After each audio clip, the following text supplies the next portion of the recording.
Headlines sponsored by Bhushan jewellers. एहसास अपनेपन का। मुख्यमंत्री जयराम ठाकुर के बयान पर पूर्व मंत्री कौल सिंह ठाकुर हुए आग बबूला। बोले 3 साल कहां छुपा कर रखे थे सबूत। ठेठ तराजी होते हैं सभ्य सरल तमीज वाले, लेकिन जयराम ठाकुर करते हैं धमकी देने की बात। सोलन नगर निगम पर कांग्रेस काबिज। पूनम ग्रोवर बनी मेयर, राजीव कोंडा डिप्टी मेयर। कांग्रेस प्रदेशाध्यक्ष कुलदीप राठौर ने की पत्रकार वार्ता, जनता का जताया आभार। सिरमौर में अब तक 1 लाख से अधिक की सैंपलिंग। 13 संक्रमित मरीज सराहा कोविड हेल्थ सेंटर में भर्ती। वर्तमान में जिला में 554 एक्टिव केस, अधिकतर का होम आइसोलेशन में चल रहा इलाज। और वन विभाग बिलासपुर जिला में बनाने जा रहा है 4 स्वर्णिम वाटिका। एक वाटिका में खर्च किए जाएंगे 2 लाख रुपए। स्थान भी चिन्हित कर जल्द कार्य शुरू करने की कार्य योजना की जा रही है तैयार। नमस्कार, आप देख रहे हैं HP 24x7। मैं हूं जनीशा। हिमाचल दिवस पर मंडी जिला के उपमंडल पद्धर में कार्यक्रम में मुख्यमंत्री जयराम ठाकुर ने कौल सिंह ठाकुर पर खूब तंज कसे थे। आज मंडी में पत्रकार वार्ता कर पूर्व मंत्री कौल सिंह ठाकुर भी जयराम पर बरसे और कई सवाल किए। कहा कि ठेठ सराजी तो सभ्य सरल तमीज वाले होते हैं, अच्छी भाषा का इस्तेमाल करते हैं, लेकिन जयराम ठाकुर तो धमकी देने की बात करते हैं। पत्रकार वार्ता में कौल सिंह ठाकुर ने जयराम ठाकुर को चुनौती भी दे डाली। 15 अप्रैल हिमाचल दिवस पर मंडी जिला के उपमंडल पद्धर में कार्यक्रम में मुख्यमंत्री जयराम ठाकुर ने कौल सिंह ठाकुर पर खूब तंज कसे थे। उन्हें उनकी हद में रहने को कहा था और भ्रष्टाचार के सबूत की बात भी कही थी। आज कौल सिंह ठाकुर ने भी पत्रकार वार्ता कर जयराम ठाकुर पर सवाल उठाए, आरोप लगाए और चुनौती भी दी। कौल सिंह ठाकुर ने जयराम ठाकुर से पूछा है कि 3 साल सबूत कहां छुपा कर रखे हैं। अब जब चुनाव नजदीक आ रहे हैं तो सबूत की बात की जा रही है। उन्होंने चार्जशीट का जिक्र करते हुए कहा कि चार्जशीट पर आपने क्या एक्शन लिया। भाजपा द्वारा दी गई चार्जशीट पर मुख्यमंत्री कोई एक्शन नहीं ले पा रहे हैं। ठेठ सराजी हूं पर कौल सिंह ठाकुर ने कहा कि ठेठ सराजी तो सभ्य सरल तमीज वाले होते हैं, अच्छी भाषा का इस्तेमाल करते हैं, लेकिन जयराम ठाकुर तो धमकी देने की बात करते हैं, लेकिन उनकी धमकी से कोई नहीं डरता। दूसरा इन्होंने एक बात फिर घर में कही, कांग्रेस नेताओं के खिलाफ कि ठीक है, जब हमारी सरकार थी तो चार्जशीट दी थी उन्होंने हमारे खिलाफ और हमने चुनौती दी बार बार। आपको याद होगा कि मैंने कहा उस चार्जशीट पे कार्रवाई करो।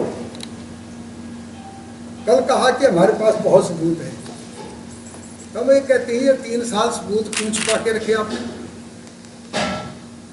अब चुनाव नजदीक आ रहे हैं तो सबूत की बात कर रहे हैं। हम कहते हैं उस चार्जशीट पे आपने आज तक क्या एक्शन लिया। It means your government is most inefficient, non performance government which is not taking any action on the charge sheet submitted by BJP during Congress government. अच्छा, उसने कहा कि मैं ठेठ सराजी हूँ। मैं समझता हूँ सराजी तो बहुत सभ्य होते हैं, सिविलाइज होते हैं, तमीज़ वाले होते हैं, अच्छी भाषा का इस्तेमाल करते हैं।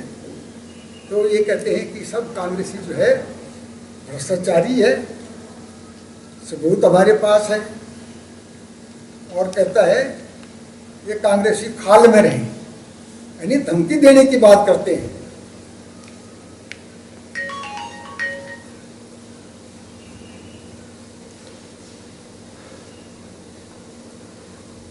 तो आपकी धमकी से जयराम जी कोई नहीं डरता है। कौल सिंह ठाकुर ने पत्रकार वार्ता में जयराम सरकार पर कई सवाल उठाए और भेदभाव के आरोप लगाए। उन्होंने कहा कि जल जीवन मिशन के तहत 8 रेस्ट हाउस धर्मपुर में बन रहे हैं और जयराम को सिर्फ 3 या 4 रेस्ट हाउस दिए हैं। 126 करोड़ रुपए सेंटर से आता है, लेकिन मुख्यमंत्री अपनी 2 सड़कों के लिए सारा पैसा ले गए। क्या ये बाकी चुनाव क्षेत्रों के साथ भेदभाव नहीं?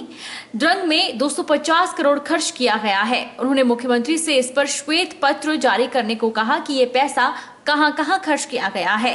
कौल सिंह ठाकुर ने कहा कि उनके क्षेत्र में PWD के अधीन सैकड़ों करोड़ का खर्च हो रहा है और वहां के लोग कहते हैं कि 30 से 35% पैसा कार्यों में लग रहा है, बाकी का ठेकेदारों को जा रहा है।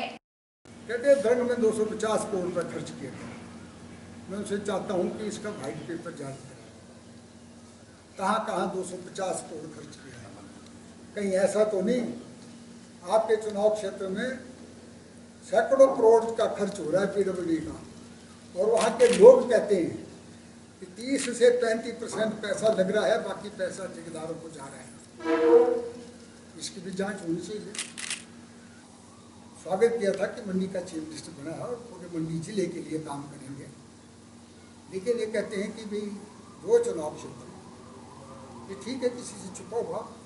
विधानसभा में जो आंकड़े दिए, जल जीवन मिशन के आंकड़े विधानसभा में दिए, उसमें सिर्फ 2 कंस्टिट्यूंसी का जिक्र है। इसमें तो कोई 250 अपने चुनाव क्षेत्र में खर्च किए धर्मपुर में, और 174 रुपये जो है 174 करोड़ ये जयराम की कंस्टिट्यूंसी में खर्च किए। 8 रेस्ट हाउस धर्मपुर में बन रहे हैं और जयराम को सिर्फ 3 की 4 रेस्ट हाउस दिए हैं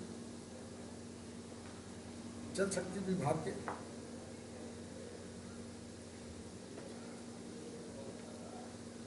₹126 करोड़ रुपये सेंटर रोड फंड का आता है। मैंने कई बार उनसे पूछा भी आप बताओ इसका आपने मंडी जिले को भी देते हैं। हमारी एक सड़क जो है कटौड़ा से अल्टरनेटिव रोड है, 35 करोड़ लगना था और बुजौरा तक वो सड़क पक्की होनी थी। मैंने वो सड़क टिहरी तक जो है पक्की नेशनल हाईवे कर दी है, तो थोड़ा पैसा वहाँ तो देते कम से कम। 126 का 126 करोड़ और सिर्फ अपने 2 सड़कों के लिए ले गए। क्या ये भेदभाव नहीं है बाकी चुनाव क्षेत्रों के साथ? आजकल जयराम जी के एडवाइजर है महेंद्र सिंह जी। महेंद्र सिंह ने जयराम को झूठ बोलना सिखा दिया है।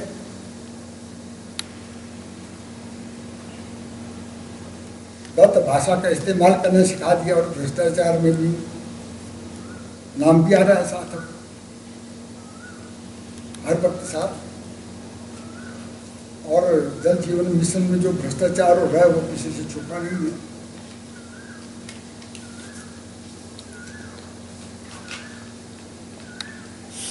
जयराम जी को पूछना चाहता हूँ कि हमारे घर में 17.5 करोड़ का मिनी सचिवालय बन रहा है। हमारे वक्त में उसमें सारे स्लैब पड़ गए हैं, अब सब कुछ उसमें फिनिशिंग है और पैसे नहीं दे रहे हैं। मैं चाहता हूँ कि अगर जनधन के हितैषी है तो आप मिनी सचिवालय के लिए पूरा पैसा दो। 9-10 करोड़ रुपये इसमें 12 करोड़ रुपये खर्च हो चुका है, कांग्रेस ने सेंक्शन किया बाकायदा। अगर हितैषी है, हमने थाना दरंग थाना पद्धर उसका शिलान्यास राजा साहब ने किया है। आज उसमें मेरे ख्याल 4 साल हो गए, लेकिन उसका काम भी अभी कोई नहीं हुआ, न कोई टेंडर हुआ। अगर आप हितैषी है तो कॉलेज नारसा 5 करोड़ आपको दिया हुआ है। अब वो तो कहते हैं कि 1 करोड़ आप वो ले गए ऊपर कहीं। उस कॉलेज का काम शुरू हुआ क्योंकि बच्चे बहुत ज़्यादा है, वहाँ स्कूल में क्लासें लग रही है। कौल सिंह ठाकुर ने मुख्यमंत्री जयराम ठाकुर को चुनौती दी है कि कोई एक मेडिकल कॉलेज दिल्ली से लाकर दे, तब मैं मान जाऊंगा कि ये डबल इंजन की सरकार है। ऋण लेकर सरकार चलाई जा रही है, फंड का मिसयूज किया जा रहा है। उन्होंने कहा कि बड़े बड़े होर्डिंग के आधार पर आपको वोट नहीं मिलेंगे। मैं जयराम को चुनौती देता हूँ, डबल इंजन की सरकार है, ये कोई एक मेडिकल कॉलेज भी हिमाचल में ला करके दे दिल्ली से, तब मैं मानूंगा कि डबल इंजन की सरकार काम करेगी।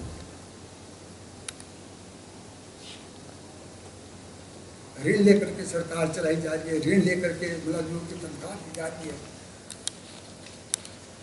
Miss use of government fund किया जा रहा है। इस बारे में भी जयराम को ध्यान देना चाहिए कि आपने बड़े बड़े होर्डिंग लगा करके जो है इसके आधार पे आपको वोट नहीं मिलेगी। शिक्षा व कला, भाषा एवं संस्कृति मंत्री गोविंद सिंह ठाकुर ने परिधि गृह मनाली में पर्यटन सीजन की तैयारियों को लेकर बैठक बुलाई। जिला में पर्यटन व्यवसाय और इससे जुड़ी गतिविधियों को सुचारू रखने के लिए प्रशासनिक अधिकारियों और पर्यटन कारोबारों से जुड़े समस्त हितधारक बैठक में शामिल हुए। शिक्षा मंत्री गोविंद ठाकुर ने कहा कि पर्यटन सीजन लगभग आरंभ होने वाला है और हमें जिला में आने वाले सैलानियों के स्वागत के लिए उन्हें सुविधाएं उपलब्ध करवाने के लिए पूरी तरह से तैयार रहना होगा। हालांकि मनाली होटल एसोसिएशन ने कोरोना को फैलने से रोकने संबंधी सभी उपाय पहले ही कर लिए हैं। उन्होंने कहा कि वह जिला के पर्यटन को पिछले साल की भांति प्रभावित नहीं होने देना चाहते। इसके लिए जरूरी है कि सभी कारोबारी कोरोना के प्रोटोकॉल का पालन करते हुए सैलानियों के लिए एक सौहार्दपूर्ण माहौल बनाए। सोलंग नाला और अटल टनल की ओर कुछ स्थानों पर मोबाइल शौचालयों की स्थापना करने के लिए भी उन्होंने निर्देश दिए। एडवाइजरी जारी की है, मैंडेटरी नहीं किया है और ये तो एक सावधानी है। और सभी से निवेदन ये किया है कि जो हाई लोड स्टेट से आने वाले जो मेहमान हैं वो आएँ, निश्चित रूप से आएँ और हिमाचल सरकार उनके स्वागत के लिए तैयार है। और ये पर्यटन प्रदेश है और यहाँ पर मेहमान जो आता है वो हमको ईश्वर की तरह ही प्यारा रहता है, तो इसलिए उसकी सुरक्षा भी और यहाँ की सुरक्षा के लिए भी हमने कहा है कि ये हमने निवेदन किया है। और उसमें यह है कि कोई मैंडेटरी है ऐसा नहीं है। अभी मोदी की सरकार ने ये सब माफ़ किया था। अभी आने वाले दिनों में चर्चा करेंगे। अभी देखते हैं कि व्यवसाय किस हद तक चलता है और अभी तो हमारा प्रयास ये है कि पर्यटन व्यवसाय ठीक प्रकार से चले और कोरोना से बचाव भी हो, लेकिन पर्यटन उद्योग पर नुकसान ना हो, ऐसा हमारा प्रयास है। पूरी की पूरी सरकार ने सोलन नगर निगम जीतने के लिए दिन रात एक कर दिया था। बावजूद इसके सोलन नगर निगम में पहले मेयर और डिप्टी मेयर की ताजपोशी हो गई है। सोलन की पहली मेयर पूनम ग्रोवर होंगी तो डिप्टी मेयर राजीव कोंडा को बनाया गया है। मेयर और डिप्टी मेयर को 9 वोट मिले, जबकि भाजपा के दावेदारों को 8 मत मिले। सोलन की पहली मेयर पूनम ग्रोवर होंगी तो डिप्टी मेयर राजीव कोंडा को बनाया गया है। मेयर और डिप्टी मेयर को 9 वोट मिले, जबकि भाजपा के दावेदारों को 8 मत मिले। इस दौरान कोई भी कोर्स वेटिंग नहीं हुआ। भाजपा मात्र 7 सीटों पर जीती थी, लेकिन एक निर्दलीय ने भी भाजपा के पक्ष में मत किया। लेकिन भाजपा को एक निर्दलीय की बैसाखी से कोई लाभ नहीं हुआ। शानदार जीत के बाद कांग्रेस अध्यक्ष कुलदीप राठौर ने बताया कि यह बिंदल की हार नहीं है, यह मुख्यमंत्री की हार है। मुख्यमंत्री ने सोलन में खूब एड़ी चोटी का जोर लगाया। उन्होंने कहा कि उन्होंने मुख्यमंत्री को चैलेंज किया था कि पार्टी सिंबल पर चुनाव करवाए जाएं। इसी का नतीजा है कि भाजपा को हार का मुंह देखना पड़ा है।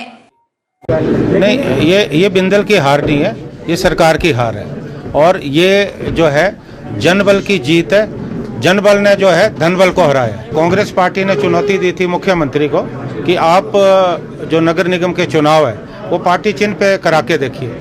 हमें खुशी है कि मुख्यमंत्री जी ने हमारी चुनौती को स्वीकार किया और हमारा जो स्टैंड है वो आज विंडिकेट हुआ है। 4 जो नगर निगम के चुनाव हुए, 2 में हमारी जो है स्पष्ट तौर पे विजय हुई है। मंडी में मुख्यमंत्री जी का जिला है, लेकिन वहाँ भी मुख्यमंत्री जी को एड़ियाँ रगड़ने पे हमने मजबूर किया। धर्मशाला में किसी पार्टी को बहुमत नहीं था, वहाँ जोड़ तोड़ से भारतीय जनता पार्टी ने जो है नगर निगम बनाया है। ये चुनाव आने वाले समय में जो परिवर्तन हिमाचल में नजर आ रहा है उसकी तरफ जो है स्पष्ट संकेत है। नवनियुक्त मेयर पूनम ग्रोवर ने बताया कि उनकी प्राथमिकता सोलन को आदर्श शहर बनाने की है। उन्होंने कहा कि जो भी समस्याएं सोलन में है उसे पूरा किया जाएगा। मेरी प्राथमिकता रहेगी सोलन नगर निगम को एक आदर्श नगर निगम बनाना है।